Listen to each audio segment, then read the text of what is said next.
Hey everybody, it's Toddzilla here again with Joe's Auto War Clan. Had some issues with my phone here, so we're actually going to go back to our last war against Pit 88 and take a peek at a few base attacks on there. First of all, we have number 1 being 3-starred by Spartacus, or number 3. We'll take a peek at that. Pause the video here. Very often you'll find Town Hall 9 bases that have just a little ring in the middle or a big ring kind of like this.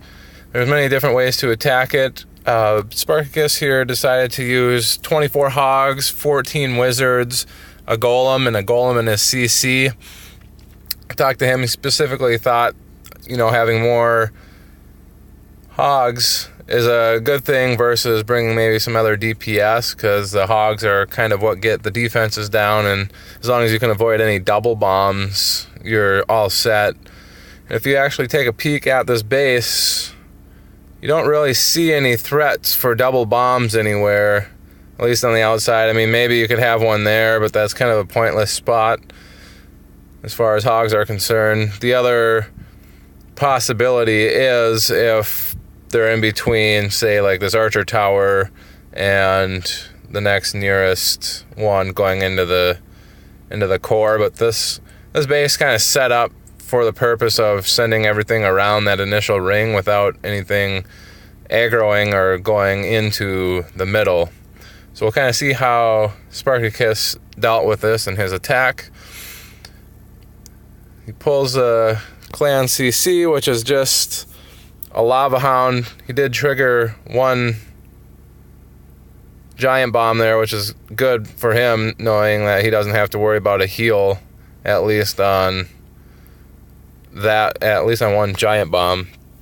So you can see he releases his golems at the 2-point defenses there, and then sends in a bunch of wizards to kill all the DPS, and he drops a heal, or not a heal, but a jump spell down right on top of where that archer queen was. So his king, once that archer queen starts doing damage to his troops, that king will automatically focus right in on the queen, and the jump gets everything from his kill squad into that core. And then from there he sends his hogs in at that 90-degree angle, as I talked before in the Town Hall 9 guide for doing a go-ho wee-wee. And you can see he triggers another double bomb, or not a double bomb, but a giant bomb there with his hogs. The hogs are now in the core doing a bunch of damage, getting rid of all the defensive buildings in there. He's already triggered 2 bombs at this point, and he's got a heal left. So he goes up, you can see the hogs going up there. He's still got some DPS in the core and going around there with the archer queen. I believe he did trigger another giant bomb. And then the king for the defense is actually following him around here, but it stops once they get out of range, and you can see his hogs clean up the last of the defensive units there, while the archer queen meets him at the same point. They take out that barb king, and from there's no real threat of any more defensive unit damage other than maybe some bombs or spring traps. So we got the 1 wizard left over from his kill squad that jumped into the center, taking care of his town hall. And then you can see the archer queen and the rest of those wizards kind of go around. Very nice 3-star by Spartacus. This war was a little bit closer than most of our wars, so it was very nice to have him get that 3-star in the number 1 when he did. It relieved a lot of pressure on the rest of our clan for the rest of the war. So it's a very nice 3-star by Spartacus. I know he's very proud. 3-star the number 1. Good job, Spark. We'll take a peek at the next attack here. Number 2, 3-star by Bone Crusher. We'll take a peek at how he did this. You can see a replay ends in 155. So he actually did this base very quickly, and it's a very asymmetrical base. These bases tend to be very good at confusing people or figuring out where the double bombs are. So a lot of people don't like to necessarily use hogs. You can see there's all sorts of different spots for double bombs. He did decide to bring 25 hogs, 2 witches, 9 wizards, a few archers and a goblin, and then 3 heals and a jump spell with a couple poisons. And I believe he's got a golem and a CC. So we'll take a peek at how he did this. You can see he pulls the CC there. It's a Lava Hound. Lava Hounds don't necessarily do a lot of damage, so he's not particularly worried. He just sends down his golems. Creates a big funnel there with his wizards. Gets everything out of the way. And I believe he uses a jump spell to get in. There we are. So his golems will reroute now to get into that little area. And the rest of his kill squad kind of can follow suit. Picks off the rest of the CC Lava Hound that was in there. And from there, he sends in his hogs. There's no real threat of any double bombs over there. So he just throws 1 heal down to get those giants, or the hogs, healed up from that 1 giant bomb. And then from there he kind of just starts a rotational attack there with his hogs, and the hogs will just path right along that outside path the whole time here. It's very, very nice attack. He does trigger 1 bomb there, gets the heal down, another bomb right there was triggered. And he did a very good job of staggering his hogs there to make sure that those double bombs didn't trigger at the exact same time. If they had, they pretty much would have wiped out half of his hogs there. And they might not have finished off that crossbow that they just finished out right there. And from there, he doesn't actually have much left because the wizards have been kind of funneling over on that side. His hogs finish off the town hall and the Barb King, and from there, it's game over. Very quick attack, very nice attack. He's very smart to be able to avoid any of the giant bombs or any possible double bomb setups there by getting his hogs to just kind of go in a clockwise fashion there on the bottom of the base. The way that those were laid out is very smart. Good job, Bone. We'll take a peek at one more here. Jesse on number 4. This is more typical of a Town Hall 9 base that you'll see a lot of people run. This particular one doesn't actually have any threats of double bombs except for 1 right there and 1 there potentially. The rest of them are all 3x2 or 1x3s or 4x1, excuse me. So we can see Jesse likes to run this in a lot of his wars. It's a very good attack where he runs some hogs, a few Valkyries when there's a lot of DPS or a lot of core defensive buildings all clumped up. He'll run that with a jump spell to kind of get into that area. And from there, the Valkyries will wreak a lot of havoc on there. And once they kind of have a lot of the defensive buildings cleared out or focused on them, then he can sprinkle in those hogs almost in a surgical fashion where a couple here, a couple there, a couple here, a couple there, where they just pick off the buildings that are going on the outside. So we'll take a peek at how he did this.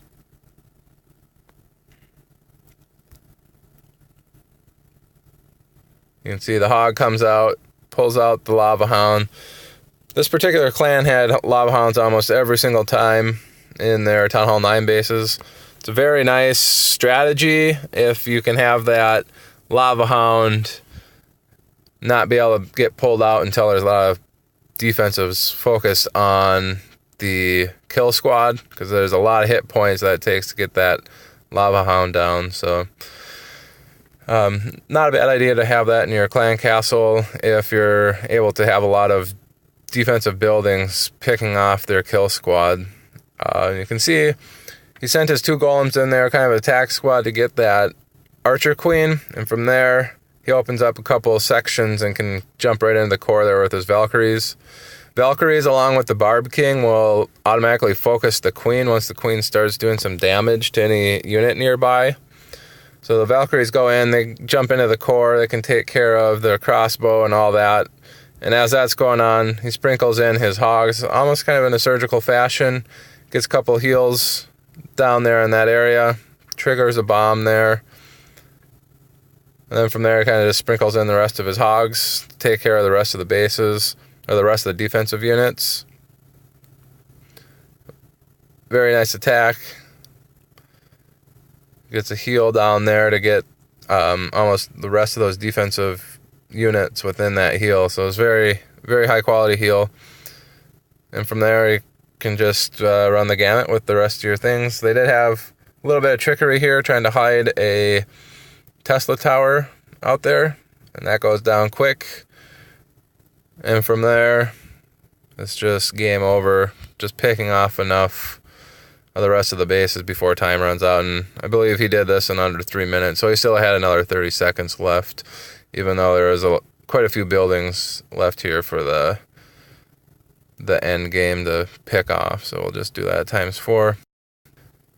Couple nice attacks from everybody there at the top end. Very good job, Jesse, Bone, and Spark. I do want to highlight one other attack that I believe was in this one, done by Smitty.